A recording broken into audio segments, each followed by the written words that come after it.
안녕하세요. 내일의 그래프입니다.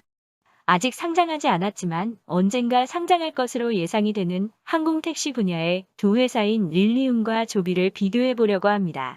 그리고 이 양을 놓치신 분들이라면 두 회사와 관련성이 높아 보이는 스펙인 준택, GNT도 한번 고려해 보실 수 있겠습니다. 항공택시 시장이 아직 본격적으로 개시하지 않았지만 경쟁도가 벌써 높아지고 있는 것이 보여 미래가 굉장히 기대됩니다. 릴리움 조비 순으로 알아보고 스펙인 준태에 대해서도 간략히 살펴보겠습니다. 릴리움은 수직으로 이착륙이 가능한 전기 구동 제트 비행기를 만드는 독일 회사입니다. 2015년 뇌는 기술대학을 다니던 사인이 결성한 회사입니다. 주력 제품인 릴리움 jet을 보시면 시속 300km로 비행할 수 있고 최대 60분을 비행할 수 있고 파일럿을 포함하여 5명까지 태울 수 있습니다. 파일럿이라고 명시되어 있기는 하지만 초기에는 조종사가 직접 운행을 하고 10년 후에는 자율비행을 개시할 것이라고 합니다. 로터가 이 양처럼 외부에 돌출된 형태가 아니라 내부에 감싸여 있기 때문에 소음도 적은 것이 특징이라고 합니다. 작년 2월 시제품이 유지 보수 중에 불타는 사건도 있었지만 2025년 상용화에는 큰 무리는 없을 것이라고 합니다. 타임라인도 한번 보시겠습니다.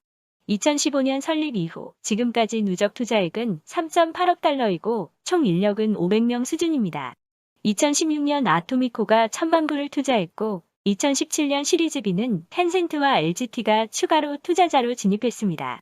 2020년 6월에는 2.8억 달러를 추가로 유치하였는데 이때 기존 투자자들과 함께 베일리 기포드도 들어온 것으로 보이고 있습니다.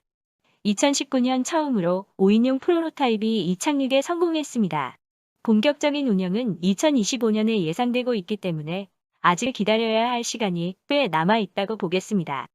가장 주목해야 할 것은 바로 투자자인데 테슬라의 초기 투자자로 알려진 스코틀랜드의 베일리 기포드도 릴리움에 투자를 하고 있습니다.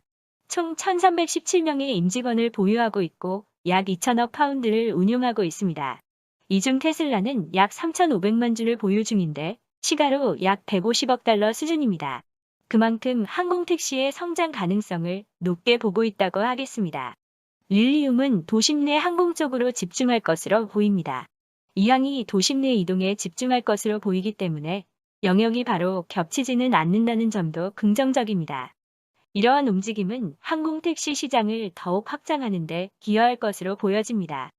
릴리움 제트를 이용하기 위해서는 앱을 통해 간단히 예약을 하고 가장 근접해 있는 이착륙장인 버티포트로 가면 바로 편리하게 항공택시를 사용할 수 있습니다. 이렇게 자연스럽게 우리 삶에 침투하게 될 날이 얼마 남지 않은 것으로 보입니다. 기술 관련 인력도 한번 살펴보면 롤스로이스, 에어버스 등 다양한 곳에서 요직을 경험한 인력들이 포진해 있는 것으로 보입니다. 특히 최고 기술 책임자인 알리스터 맥킨토시 씨는 롤스로이스 독일에서 1,500명의 엔지니어들을 이끌었다고 합니다. 최고 생산 책임자인 더크 거브서 씨도 에어버에서 대형 항공기 조립을 감독한 경력을 갖추고 있습니다.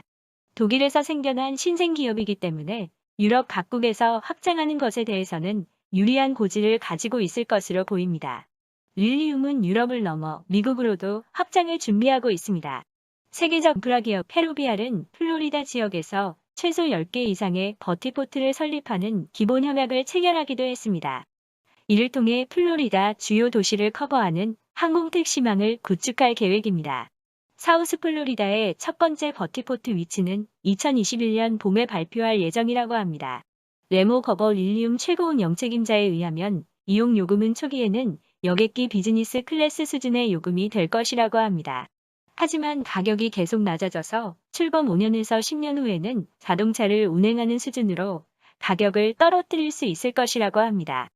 궁극적으로는 차량 공유업체 우버 수준으로 이용요금을 낮추는 것을 목표로 하고 있습니다. 릴리움에 대한 가장 최근 밸류에이션은 7.5억 불에서 10억 불 사이 수준이었다고 합니다. 혹시라도 스펙을 통해 합병을 하게 되면 약 15억 불 기업 가치 정도로 상장을 하면 적당하지 않을까 생각이 됩니다. 단 릴리움이 성공하기에 어려울 것이라는 시각도 있습니다. 작년 초에 릴리움은 유지 보수를 하던 중에 릴리움 제트가 불에 전소되는 사건도 있었습니다. 그리고 독일 언론에 의하면 릴리움의 300km 반경거리가 과장되었고 소음이 생각보다 많다는 비판도 있다고 합니다. 물론 저는 이런 시각이 있을 수 있겠지만 항공택시 상용화의 길이 직선거리가 될 것이라고는 생각하지 않습니다. 이런 부족한 부분들은 기술 발전이 충분히 커버해 줄 수 있는 영역이라고 생각을 합니다. 이번에는 간략히 조비에 대해서도 살펴보겠습니다. 조비 에비에이션은 캘리포니아에 본사를 두고 있는 에어택시 기업입니다. 2009년에 설립이 되었고 설립자인 조벤 미버트는 벌써 초등학교 2학년 때부터 헬리콥터처럼 이착륙할 수 있는 비행기를 꿈꿔왔다고 합니다. 자동차를 줄일 수 있다면 우리의 도시가 더욱 살만한 곳이 될 것이라는 비전도 있습니다. 창업자에게서 굉장히 창의적인 느낌이 나는 것 같습니다.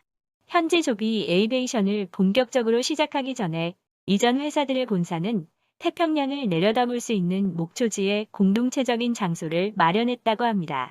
비버트는 닭과 버리 달걀과 꿀을 낳으면서 그들을 먹이기 위해 유기농 농장을 시작하기도 했다고 합니다. 이렇게 일반인들과는 다른 비범한 생각을 하는 창업자에게 매력이 많이 느껴지는 것 같습니다. 도시간 항공택시 서비스를 제공한다는 점 이외에도 릴리움과 유사한 점이 많이 있어 보입니다. 아직 공식 명칭이 없는 이 항공택시는 파일럿 포함 4명을 수용할 수 있고 6개의 프로펠러를 가지고 있고 시속 320km로 달리며 총 240km의 행동 반경을 가지고 있다고 합니다. 릴리움과 마찬가지로 소음이 굉장히 적다고 합니다. 대당 생산 가격은 40만 불에서 150만 불이 소요될 것이라고 합니다. 궁극적으로는 우버X의 가격인 마일당 2.5불 정도로 운행되는 것을 목표로 하고 있습니다. 조비는 6개의 프로펠러를 가지고 있고 이 중 1개가 기능하지 않더라도 무사히 운행할 수 있다고 합니다. 프로펠러의 디자인도 소음을 획기적으로 줄이는데 도움이 된다고 합니다. 이착륙 시의 프로펠러는 그림과 같이 상하를 바라보게 되어 있는데 이때의 소음은 헬리콥터보다 소음이 낮고 비행을 시작하면 전면을 바라보게 되는데 이때는 거의 소음이 발생하지 않는다고 합니다. 아직 미국 연방항공국으로부터 승인은 받지 않았고 서비스를 운행하게 될 2023년 정도까지는 받을 것으로 예상하고 있습니다. 지금까지 누적 투자액은 약 7.5억 달러 수준이고 밸류에이션 26억 달러 정도가 되는 것으로 추산되고 있습니다. 주요 투자자로는 도요타이며 가장 최근에 진행했던 라운드에서 4억 달러를 투자했다고 합니다. 도요타는 단지 자금만 투입한 것이 아니라 실제 양산까지 도울 계획인 것으로 보입니다. 도요타의 엔지니어들은 조비 항공기의 주요 부품들을 더욱 고도화시키고 있고 도요타는 캘리포니아 몬테레이 카운티의 공장 설립까지 협업하여 연 1000대의 항공기를 생산할 수 있게 도울 것이라고 합니다. 여기에도 마찬가지로 베일리 기포드가 투자자로 들어와 있습니다. 인텔은 자회사 인텔 캐피탈을 통해 진입을 한 것으로 보여 향후 자율비행 관련 기술을 구축하는 데 도움이 될 것으로 보입니다. 투자자 몇몇만 보면 릴리움보다 기대가 더 큰 것으로 보여집니다. 그리고 작년 12월 조비는 우버로부터 우버 엘리베이트를 인수하고 7,500만 불의 투자도 유치하였습니다. 이 투자금이 이번에 처음은 아니고 작년 1월 비공개로 약 5천만 불을 투자하기도 했고 여기에 더해 파트너십까지 구축하였습니다. 특히 유저들은 서로의 앱을 통해 지상과 공중의 이동을 굉장히 부드럽게 이용할 수 있게 될 것이라고 합니다. 굉장히 미래를 내다본 파트너십으로 보입니다. 미공군에서는 작년 12월 처음으로 조비에게 헬리콥터와 유사한 안전 승인을 내렸다고 합니다. 이는 향후 군사 임무에도 사용될 수 있고 민간 기업의 기술 인증은 물론 자율비행 승인을 위한 토대를 마련하기 위한 첫 단계를 밟았다는 평가를 내린 것으로 보여집니다. 조비 항공택시를 이용하여 군부대 간 화물 운송이 시작될 수도 있다고 합니다. 군에서 승인이 시작된 프로그램이기 때문에 미 정부가 미래 드론 자율주행 항공택시에서 미국 업체의 중요성을 인식하고 있다는 시각으로도 볼 수 있겠습니다. 단 조비에 대해서는 릴리움과 마찬가지로 부정적으로 보는 시선도 있습니다. 5명의 승객을 위해 1000파운드를 빼면 항공기, 좌석 및 항전에는 1600파운드만 남게 되는데 이는 총 중량의 33%에 해당하는 수치입니다. 이 수치는 지금까지 인증된 생산 비행기보다 35%나 낮은 수치라고 합니다. 그만큼 현실적이지 않다고 보는 시각도 있습니다. 또 다른 우려사항은 미연 방한 공국이 승인을 받기 위해서는 안정장치를 추가로 달아야 한다는 지적도 있습니다. 하지만 이 시장이 앞으로 큰 성장을 할 것이라는데 이견은 없을 것으로 보입니다. 모건 스탠리의 한 보고서는 이 시장이 2040년경에는 6,740억 달러에 달할 것이라는 보고서를 발표하기도 했습니다. 밸류에이션도 간단히 살펴보면 가장 최신 라운드에서 책정된 밸류에이션은 약 26억 달러 수준이었습니다. 현재 조비 내부적으로는 50억 달러의 시가총액을 잡고 스펙을 통해서 상장을 추진하려고 하고 있다는 보도가 있습니다.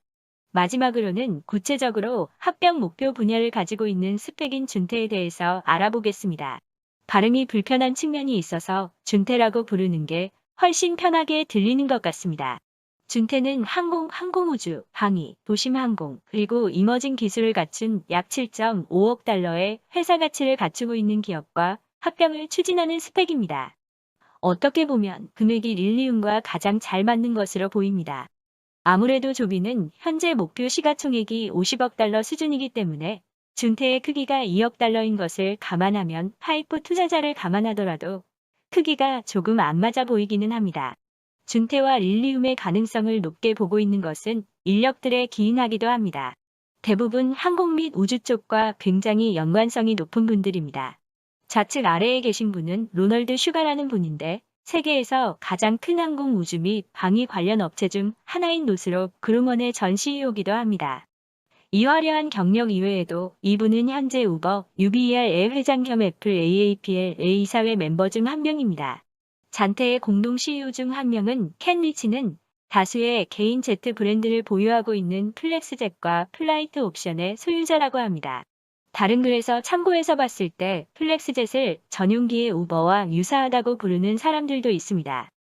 이분은 2015년 회사 전용기 투자자라는 잡지에서 파일럿으로 1위를 차지하기도 했고 1992년 빌 클린턴이 대통령 선거를 치룰 당시 전용 파일럿이기도 했다고 합니다.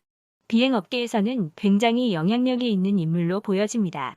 레리 플린이라는 분은 걸프스트림의 현 이사회 멤버이자 전 프레지던트를 역임했다고 합니다. 이 회사는 기업용 제트를 파는 회사입니다. 이미 릴리움과 준태는 대화를 진행하고 있다는 얘기를 들어서 가장 가능성이 높은 스펙이지 않을까 싶습니다. 위의 표와 같이 지금까지 살펴본 업체 3곳을 정리해 보았습니다. 2인용 드론 택시가 비교적 디자인 및 양산에 이점이 있어서 두 회사보다 이 항이 굉장히 빠르게 치고 올라오는 것이 보여집니다. 개인적인 생각으로는 각 회사들은 본거지에서 경쟁력을 구축하고 다른 지역의 파일을 가져오려고 시도를 할 것으로 보입니다. 다만 항공택시 분야도 경쟁이 치열해지고 있어서 각국이 파일을 뺏기지 않기 위해 노력을 할 것으로 보입니다. 매력도 순으로 보면 저는 이 항 조비, 릴리움 순으로 매력적으로 보입니다. 특히 조비의 경우 미국 공군의 승인을 가장 먼저 획득했다는 점에서 국가 차원에서도 지원할 수 있는 회사이지 않을까 싶습니다. 릴리움의 상용화 시점도 2025년인 점이 다소 걸리긴 하지만 초기에 투자할 수 있다면 세 회사 모두 좋은 수익률을 보여줄 것이라고 생각합니다. 추가적인 내용이 생긴다면 다시 업데이트 드리겠습니다. 오늘도 들어주셔서 감사합니다.